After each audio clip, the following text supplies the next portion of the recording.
আজরাইল আমার রাসূলের বুকের উপর হাত দিলেন। এরপরে আল্লাহ রাসূল বললেন, হে আজরাইল, আমার বুকের উপর তুমি কি রেখেছো? এত ওজন কেন? আমার মনে হয় এই সাত আসমান জমিন যেন আমার বুকের উপরে দেওয়া হয়েছে। আল্লাহু আকবার। শুধু আজরাইল মালাকুল মাউত তার হাতটা আমার রাসূলের বুকের উপর রাখছে। আমার নবী একটা অনুভব করলেন যে সাত আসমান জমিন যেন তার উপরে বুকের উপরে রাখছে। একজন মালাকুল মউত সে জান কবজ করার জন্য আপনার আমার শিয়রে আসবে,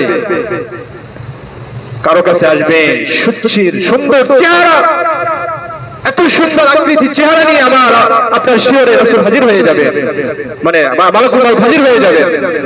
আর কিছু কিছু মানুষের শিয়রে কঠিন ভয়ঙ্কর চেহারা, বিকট আকৃতি নিয়ে হাজির হবে মালাকুল মউত।